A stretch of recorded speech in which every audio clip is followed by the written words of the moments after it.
শরীয়তপুর শহরে দিনের আলোতে ঘটে গেছে চাঞ্চল্যকর এক ঘটনা। মাদক বিক্রি ও কথিত হানি ট্র্যাপ এর অভিযোগ তুলে এক নারীকে গণধোলাই দিয়ে বিদ্যুতের খুঁটির সঙ্গে বেঁধে মাথার চুল কেটে গলায় জুতার মালা পরিয়ে দেয় স্থানীয় জনতা। পরে পুলিশ গিয়ে তাকে উদ্ধার করে হাসপাতালে পাঠায়। শনিবার সকালে শরীয়তপুর পৌরসভার উত্তর পালং এলাকায় শাবনুর মার্কেট সংলগ্ন এলাকায় এই ঘটনা ঘটে। স্থানীয়দের অভিযোগ, উত্তর পালং এলাকার বাসিন্দা সুলতানা আক্তার মলি দীর্ঘদিন ধরে মাদক ব্যবসার সঙ্গে জড়িত ছিলেন।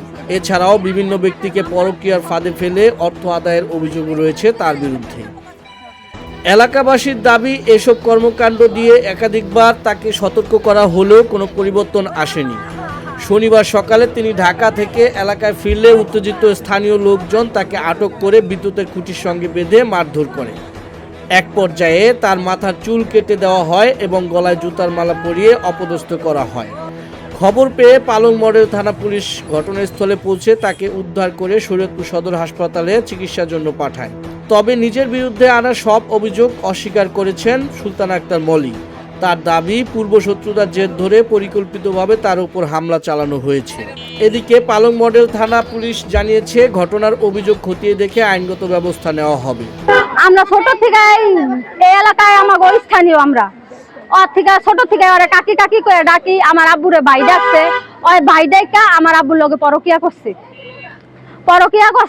তো আমরা কোনো ইয়া করি না। ও রাস্তা এই জায়গাটা যায় আহে সব সময় মনে করেন আজে বাসায় গালাগালি করে। আমার মায়ের আমরা থামাই রাখি, কিচ্ছু বলি না। আজকে ওরা আপোষে ডাকছিলাম কথা বলার লেগা। আমার ফুপি ডাকছে, আপোষে কথা বলছি, ওই উল্টা পুল্টা কথা বলছে। পরে মহিলারা হাতাহাতি হয়েছে। আমি আজকে সকালবেলায় ঢাকার থেকে বাড়িতে আসছি। আমার ছেলেদেরকে নিয়ে আমি গত পরশু দিন ঢাকায় চলে গেছি, কুরবানি ঈদের ছুটিতে আসছিলাম। পরে আমার বাসায় কতগুলো হাঁস ছিল, ওই হাঁসগুলো আমি ফার্মের মধ্যে আটকাই ধুয়ে গেছিলাম। পরে ভাবলাম ওইগুলো তো যাবে, থাকলে মরে যাবে, তা আমি বাড়িতে যাই ওইগুলো বিক্রি করে দিয়া পরে আমি চলে আসবো, এই উদ্দেশ্যে আমি বাড়িতে আসছি। আসার পরে আমি এই হাঁসের ওই খামারটা খুইলা হাঁসগুলোর বাইরে করে একটু আদার দিছি দিয়ে, আমি তো নাস্তা খাই নাই, আমার থাইরয়েডের সমস্যা। পরে আমি নাস্তা খাইতে গেছি দোকান থেকে নাস্তা খাই আমি যখন আসতেছি তখন ওই দেলোয়ার ভাইয়ের বাড়ির সামনে আর বড় বোন প্রথমে আমার ডাক দিছে, বলতেছি কে মলি এদিকে। পরে আমি বলছি কি আফা? পরে বলছে যে দেলুর সাথে তোর আবার কি হয়েছে? এর আগেও তার সাথে আমার এই টাকা নিয়ে ঝামেলা ছিল। আমার কাছ থেকে টাকা নিয়েছিল, পরে ওই কিছু টাকা তারা দিছিল, সুদ নাও আমার প্রতি মাসে একটা ইন্টারেস্ট দেয়, মানে সপ্তাহে টাকা পাঠায় আমার বিকাশে। সেটা তো আমার বিকাশের টান দিলেই বোঝা যাবে। এরপরে ওই মহিলা যখন আমার ডাক দিছে, আমি ভাবছি যে এমনি মানে ডাক দিছে, আমি তো আর জানতাম না যে তারা গেটের ভিতরে সবাই হকিস্টিক নিয়ে দাঁড়ায় রয়েছে। ওখান থেকে ধরে আধা ঘন্টা আগে 11:15টার দিকে আমার কাছে 999 একটা কল আসে এবং স্থানীয় একজন লোক আসে যে একজন মাদক সেবীকে দৈরা ওই শাবনুর মার্কেট বিদ্যুতের পিলারের সাথে বাইন্ধা রাখছে। তাৎক্ষণিকভাবে আমি আমার 2টা মোবাইলকে পাঠাই।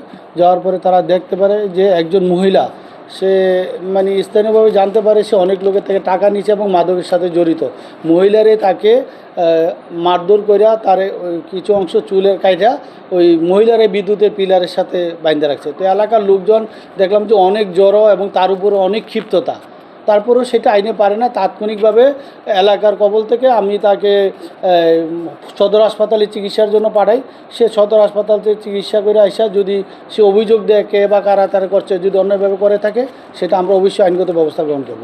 আইনের বাইরে গিয়ে এমন গণপিটুনি ও প্রকাশ্যে অপদস্থ করার ঘটনায় এলাকা জুড়ে তৈরি হয়েছে আলোচনা সমালোচনা। স্থানীয়দের অভিযোগ আর ভুক্তভোগীর পাল্টা দাবির মাঝে এখন পুলিশের তদন্তের দিকে তাকিয়ে সবাই।